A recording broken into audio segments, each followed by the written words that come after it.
Polícia Civil realizou recentemente, antes do episódio de Santa Maria, uma vistoria nas casas noturnas de Novo Hamburgo. O objetivo foi flagrar a presença de menores de idade nos locais, como foi o caso desta boate. O proprietário conversou com a nossa equipe e desabafou sobre o que pensa da venda de bebidas alcoólicas para os menores de 18 anos. Eu sou responsável pela casa, e aí teve um trabalho da Polícia Civil normal, que já fez em outras casas também, que fiquei sabendo, de saber se está tudo certinho, funcionamento, a casa está toda regular e se tinha menor na casa. Aí todos os menores que estavam dentro da casa tinham autorização dos pais, mas segundo a polícia mesmo, a autorização não pode entrar, então a gente pediu para os menores se retirarem e foram conduzidos para casa. Sim. Porque se estivessem ali dentro poderiam estar consumindo bebida e o controle de pulseira e de carimbo não funcionaria.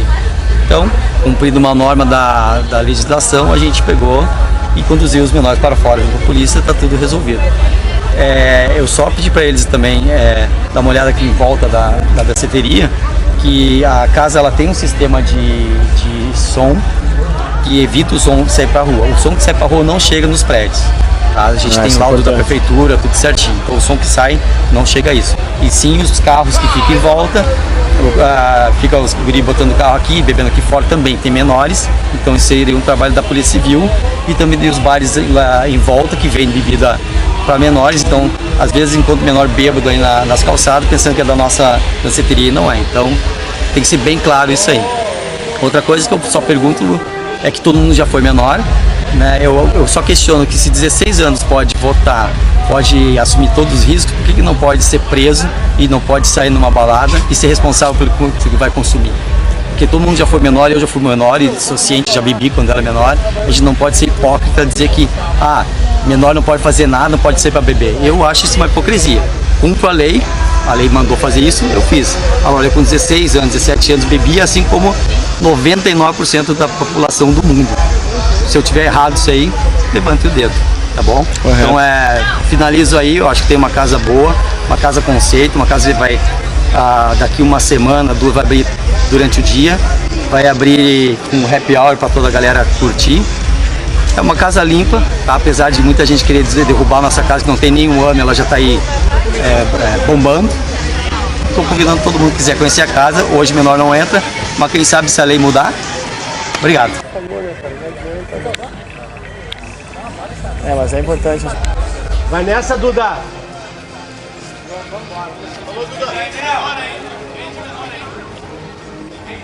No rastro de todo esse sofrimento que o Rio Grande do Sul, o país inteiro, o mundo todo sofreu em função de Santa Maria, surgem outras questões.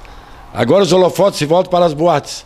E o problema da falta de saída, a falta de iluminação, o excesso de gente, são questões prioritárias, mas nós vamos desembocar em outras daqui a pouco.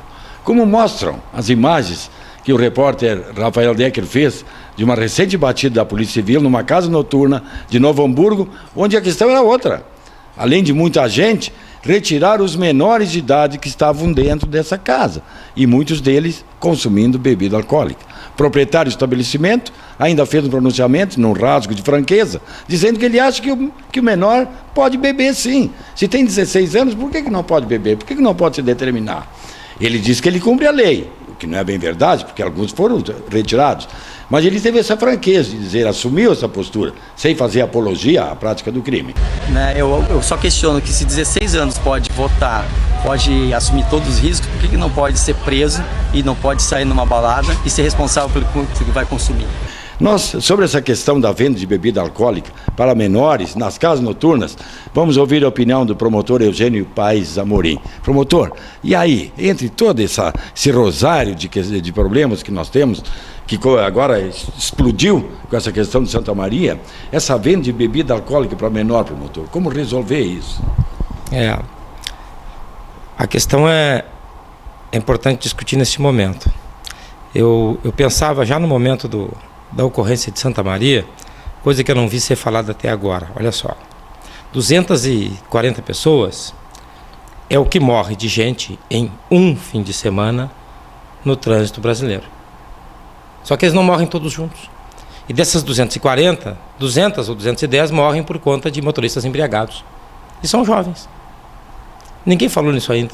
Ou 240 morrem num fim de semana assassinados por conta dos entorpecentes, do tráfico de drogas também.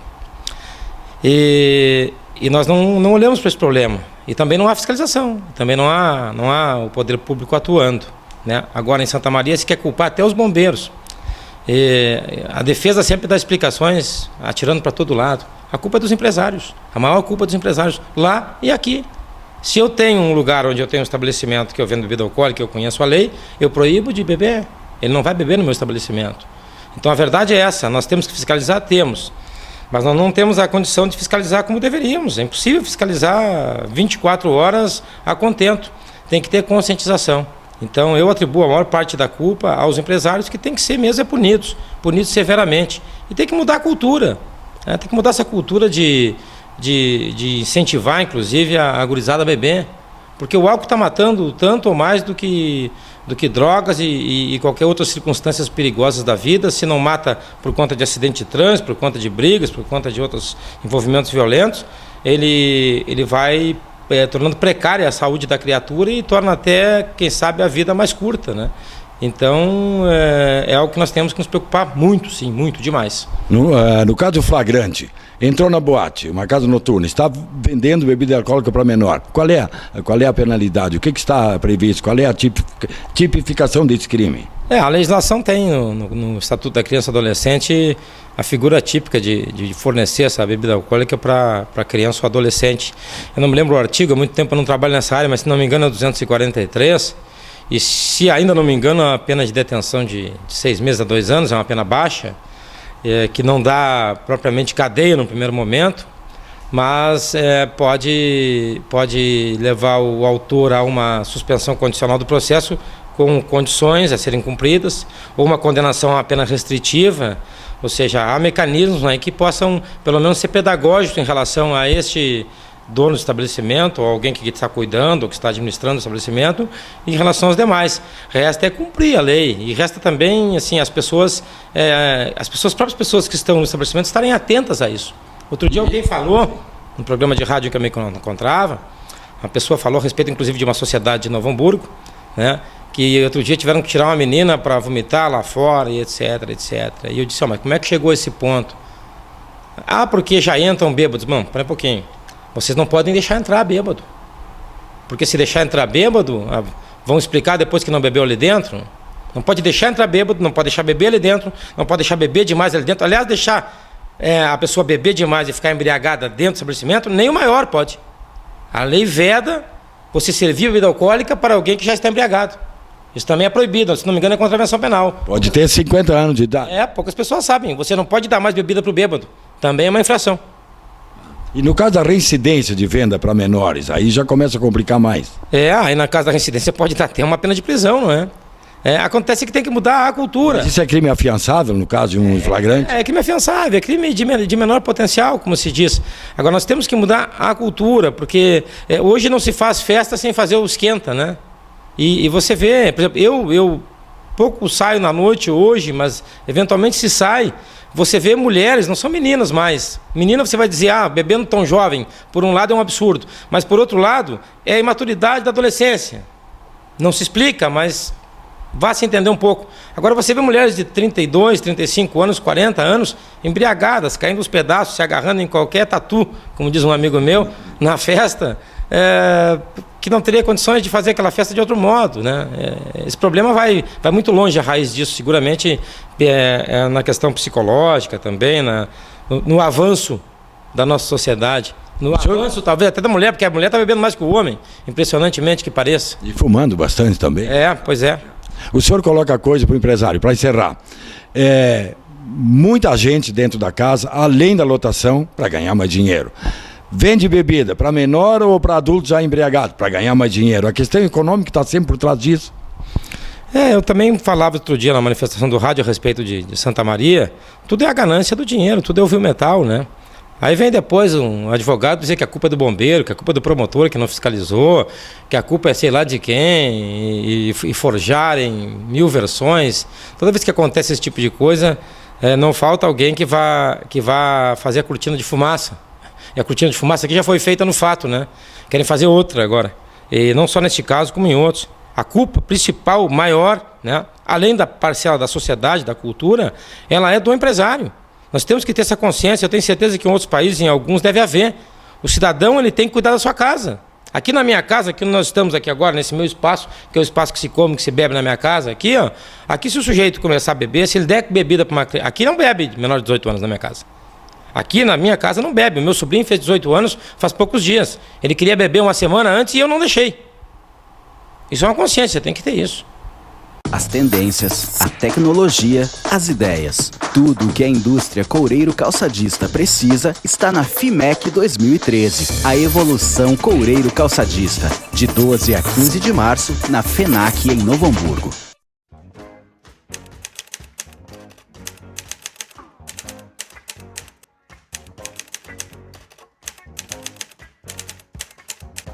Esta é a arma de condutividade elétrica. Recentemente, a Guarda Municipal de Novo Hamburgo adquiriu 24 armas. O novo equipamento só poderá ser usado após um curso de treinamento. Novo Hamburgo está em dia com o futuro, em termos de equipamento para a Guarda Municipal. São 24 armas diferentes das convencionais que se conhece, 24 inicialmente, e depois outras 26 estão sendo programadas para compra. Novo Hamburgo quer afinar-se com o controle da criminalidade naqueles casos em que a pessoa precisa ser detida, precisa ser presa, mas não concorda, reage, não raras vezes, com violência. E para evitar o uso de armamento de fogo, que tem causado problemas de toda ordem, existe essa possibilidade, então, dessa arma de baixa ou até baixíssima letalidade. São armas que não vão ocasionar morte. Por quê? Porque a produção de um impulso elétrico que vai diretamente contra a pessoa a ser imobilizada faz com que essa pessoa tenha por segundos um distúrbio mental que afrouxa suas pernas, num português mais fácil, e ela acaba caindo por alguns instantes, que é o tempo necessário para ser imobilizada. Nós estamos aqui na sede da Guarda Municipal e a nossa intenção era que a repórter Diana Mendel levasse um tiro desse, para explicar para os nossos telespectadores o que a pessoa sente, afinal de contas. E até para mostrar que essa arma, ela não causa morte de pessoas, embora as estatísticas não sejam tão seguras assim, mas ela é bastante segura. Agora, em fevereiro, no início do mês, o Major Carioca vai ministrar um curso aqui para um grupo de guardas municipais, que vão se submeter ao choque. Eles que vão aprender a atirar com a arma também estarão submetidos ao efeito que a arma produz.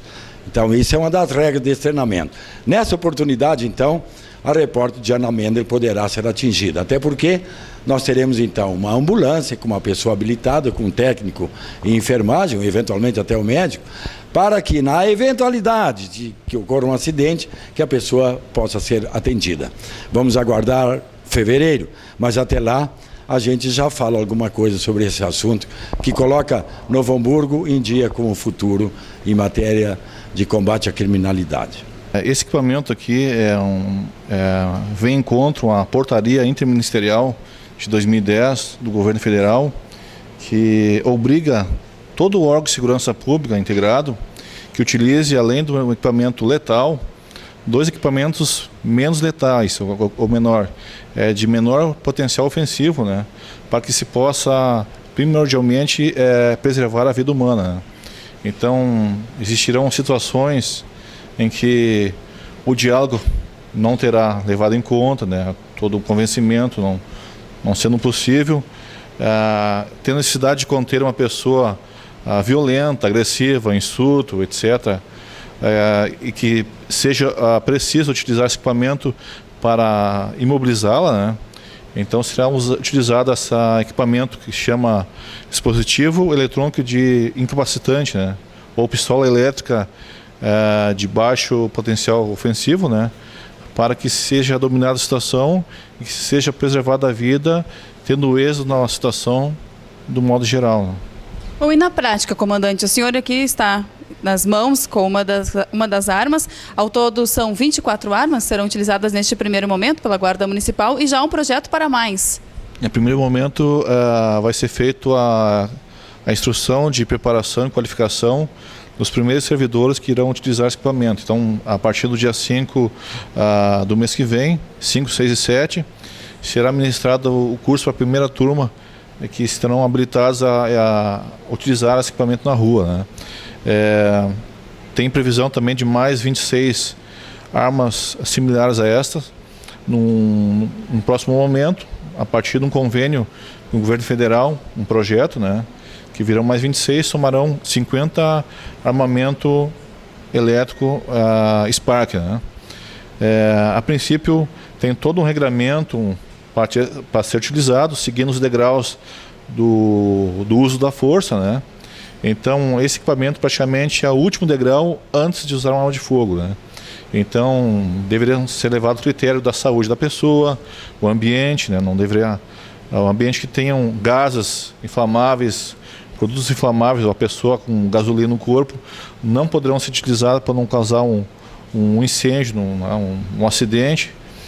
O local onde a pessoa vai cair também é necessário ter prévia convicção que por um acaso, num disparo da Spark, que a pessoa não possa cair, bater uma cabeça numa pedra, num cordão, meio fio, enfim, causar um traumatismo craniano, né? Bom, se o senhor me permite, em meio a um tumulto, onde o senhor já explicou que esta arma só será usada em última instância, quando o indivíduo ele não poderá então ser detido. Vai dar tempo de pensar em todas estas questões, se ele está em algum momento portando alguma outra arma, ou ainda se ele pode cair e bater a cabeça? Como pensar tudo isso em tão pouco tempo? Aí que vai o treinamento, né? Apurado de cada servidor, porque tem frações de segundo para tomar a atitude correta. Eu sempre comparo que a nossa profissão é igual a do médico, né? Então, o médico pode ter 30 anos de serviço, pode ter doutorado, pode ter mestrado, mas infelizmente um dia pode errar o bisturi, cortar uma veia, uma artéria e correr um erro médico, né? Então o nosso ingrata ônus na nossa profissão é essa. A gente está sempre treinando, sempre atualizando para não correr erro. A gente trata com vida humana, então não pode correr erro de jeito algum.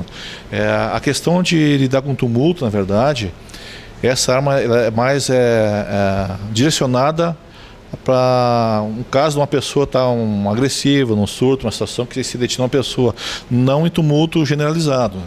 Que daí se utiliza outro tipo de material, por exemplo, o aspergidor de gás, né?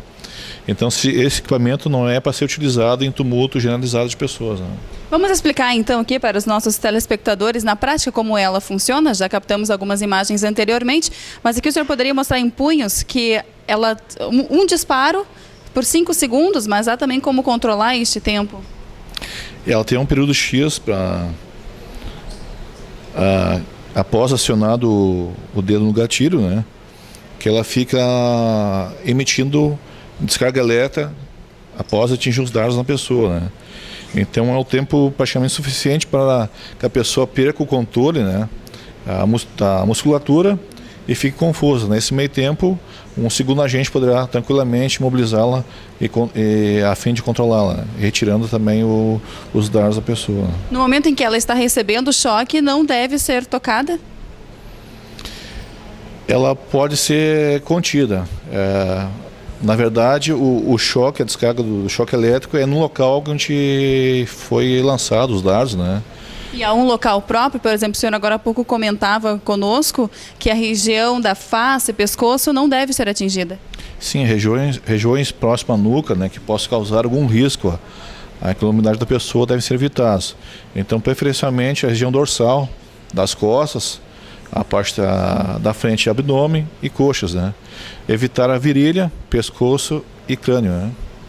Há 2 modos, um com uma espécie de anzol, onde há um alcance determinado, ou ainda encostando direto na pele da pessoa para fazer o efeito do choque? São 2 dardos que elas transfixam, né? O tecido, né? E também ela se fixa na pele da pessoa, né? Isso que o senhor tem em mãos neste momento é o que fixa na pele da pessoa? Sim, exatamente. Então, após a imobilização, né, para efeito de condução, a delegacia, o agente deverá pegar uma luva descartável, retirar cuidadosamente para não causar um dano maior ainda na pele da pessoa, né? Porque ele tem um dispositivo aqui tipo anzol, que transfixa e segura, né? Então, até mesmo a questão da retirada tem que ter um treinamento correto, senão deslocamento a um posto de saúde nas proximidades que seja retirado com segurança. Qual é o alcance quando essa peça é atingida no corpo? São 6 metros? Bom, dependendo do cartucho, é de 6 a 10 metros, né? Distância. Não mais que isso, porque geralmente no confronto é a distância curta, né? A distância longa não tem por que utilizar o equipamento, né? Bom, e para nós encerrarmos então, comandante, a cada disparo que for realizado ou pessoa imobilizada com este armamento, deve ser feito um registro na delegacia? Sim, correto, tendo em vista que houve resistência, né? Somado a alguma situação anterior, talvez a pessoa pode estar com uma faca na mão, um pedaço de ferro, um machado, né? Então, após a imobilização, é conduzida a pessoa, efetuar o registro na delegacia e também justificar o disparo, né? E além de o agente ter que preencher um relatório sumário de disparo, né? Que é feita uma análise criteriosa na corregedoria da Guarda Municipal e apurado se esse acesso à utilização foi conveniente ou não, se seguiu a orientação ou não, né? As tendências, a tecnologia, as ideias. Tudo o que a indústria coureiro-calçadista precisa está na FIMEC 2013. A evolução coureiro-calçadista. De 12 a 15 de março, na FENAC em Novo Hamburgo.